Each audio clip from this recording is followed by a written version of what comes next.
Hi, everyone. I'm Jennifer Marshall, co-founder and executive director of This Is My Brave, and welcome to another episode of Brave Beyond the Stage. I'm so excited to have our executive director, Tim Daly from This Is My Brave Australia with me today. Tim, it's good to see you. You too, Jen. Thanks for the invite. Of course, this is long overdue. So on Brave Beyond the Stage, those past viewers know, it's our chance to reconnect with our alumni and our producers to hear about how you got involved in This Is My Brave and your Brave experience and where you are today. So fill us in. Let's go back to December 2016. How did you find This Is My Brave? I Googled it. So I have my own living experience of mental health issues, which caused me to leave my job. But I wanted to start something up around mental health when I discovered the stigma that's surrounding mental health and explaining it and talking to people. So December 2016, I decided to Google events or theatre and mental health because that's my background as well. And I came up with This Is My Brave. And I think I sent you an email to say that I'm very interested in starting up in Australia, and you got back. I think we had a bit of a chat and it started from there. Yeah, it was so exciting for me to hear from you all the way in Australia that we had reached like on a global scale only a couple years into starting This Is My Brave. And so your first show was back in 2017. Yeah, so we did a local show in my local area. It was very well received. We had local politicians, we had local mental health organisations show up and get involved. So it was very successful and very well received by the public as well. So I thought, we are onto something here. So yeah, and it's gone from there. So then that first show was kind of a little bit of an experiment, and you said, Jen, let's try this. And then it was a little bit of a struggle to raise funds in Australia for a US-based nonprofit. So you and I talked and made the decision that from there you would go ahead and establish This Is My Brave Australia as an MPO over there. So tell us about how that has been in, leading our efforts, as a branch of This Is My Brave. And, we collaborate on logo and everything, but you run it over there and you're doing so many incredible projects. Well, I felt it was important to, as we in Australia, we're a registered charity. And we felt it was important because most of the grant money and most of the funding is only available to registered charities. So we were missing out on a lot of grant opportunities. So we set up as a charity. Thank God was successful. A lot of people don't do it because they find it hard, but worked our way through it and got it. So we've gone on from there, and that's really helped us funding wise of getting grants slowly, and obviously getting the Timbo name out there as well. Yeah, so you have some really exciting things coming up. First and foremost, real quick, let's touch on the film festival, and then I want everyone to hear about all the other incredible programs that you've launched with Timbo. So tell us about the festival. Okay, I started the festival about 5 years ago, so we're in our fourth we're in our fourth year. So yeah, we just collect films based around mental health and wellness from around the world. So in our first year, we received 200 films from around the world. It's gone down a little bit, but this year we've received nearly 90 films, which we've had to cut down to 20. And the films are, as we call it, an alternative to mainstream films about mental health, because most of those stigmatize people and discriminate against people with mental health. So we want films that do the opposite, that show people who are doing inspiring things in mental health.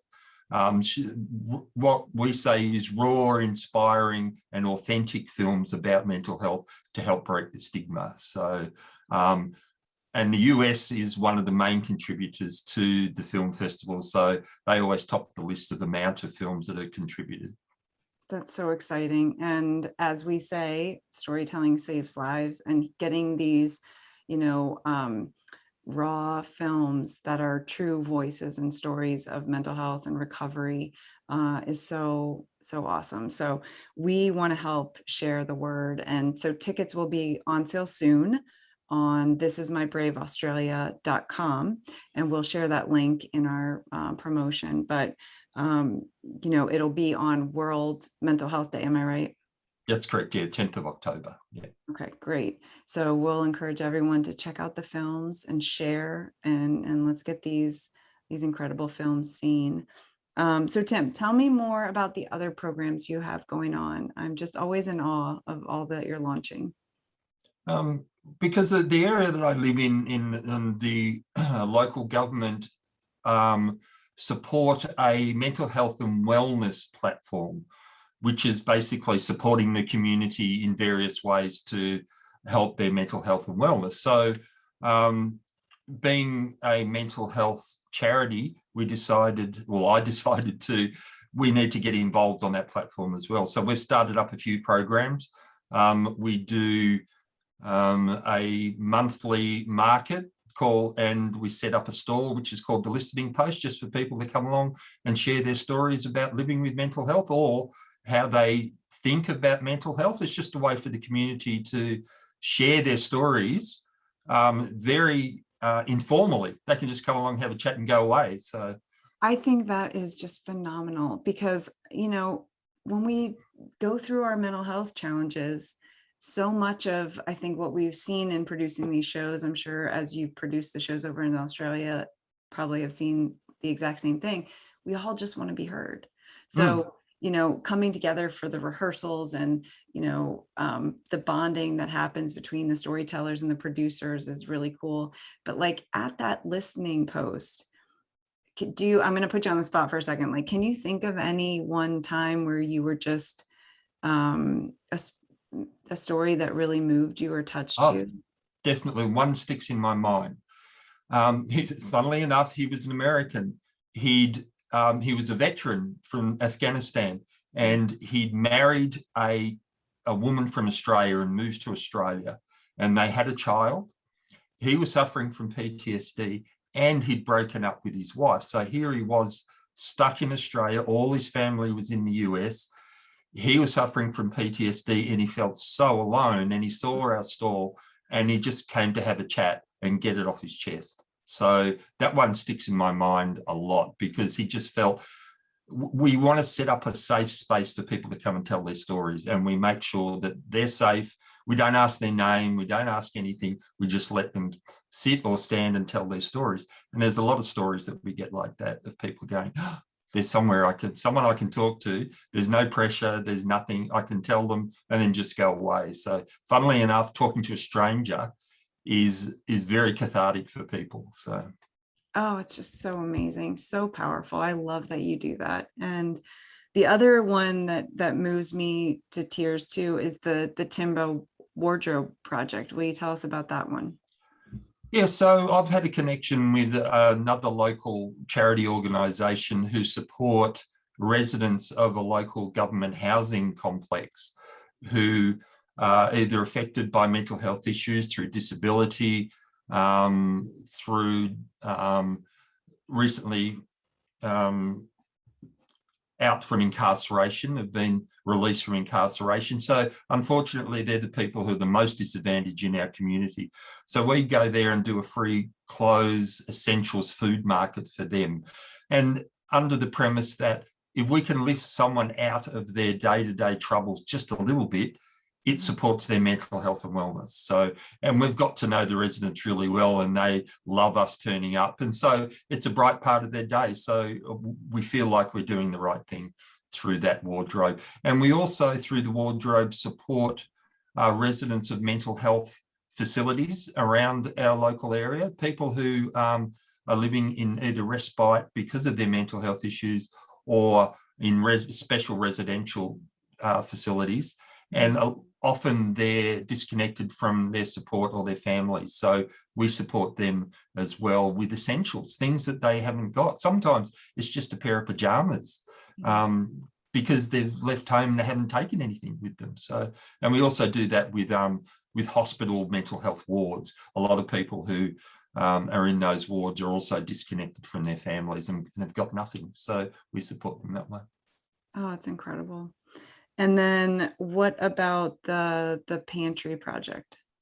Okay, so in Australia, and especially in our local area, we've got a group of wonderful residents who set up free food, clothing, anything you can think of, pantries on the front lawn or in the driveway of their houses for people, again, who are disadvantaged to come along and access those things for free. And I've been accessing some things for our wardrobe from those people and found out they were just a group of local residents with no real support behind them. And because we're a registered charity, I said, well, why don't you come and be part of Timber and we can attract funding for you. And so we've been so lucky that we've been getting some funding and they've been going from strength to strength. At the moment where we live, we're in lockdown, and these pantries are open 7 days a week, distributing food and meals and essentials to people in our local area who are in lockdown. Some of them have lost their jobs and obviously are not getting any money coming in. So we're just taking the pressure off those people in our local area. Fantastic work.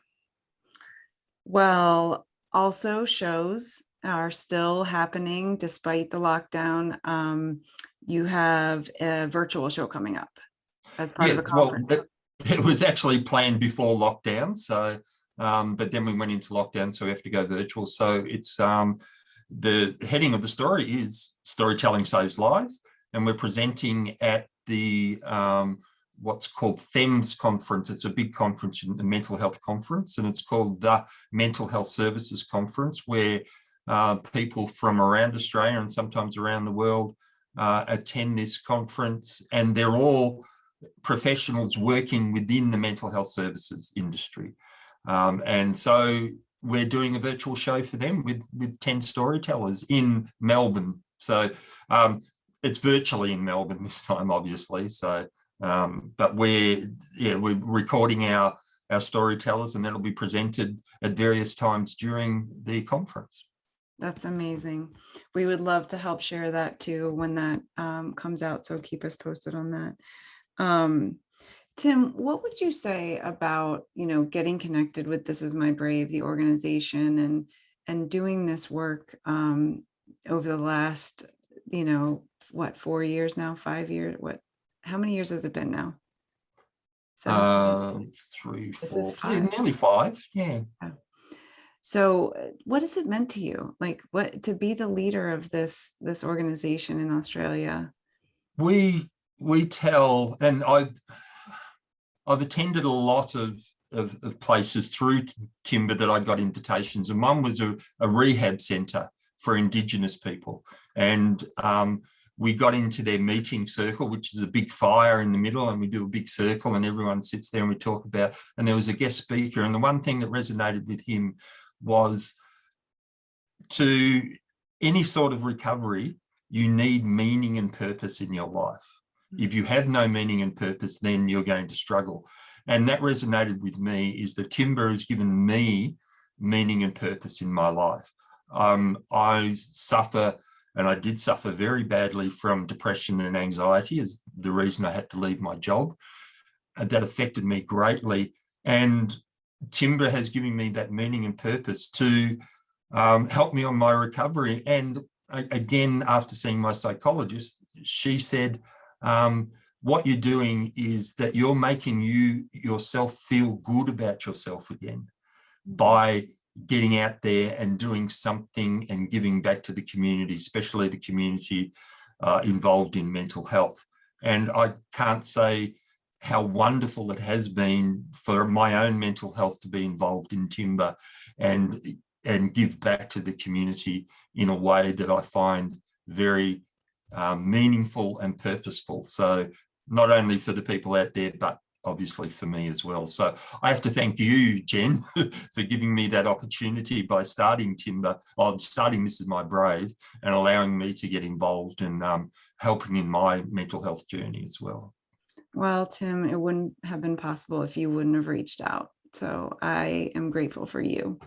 And I need to get you information about one of our latest programs, our Brave Ambassadors program for college students, because we do have a student right now who is with us from abroad.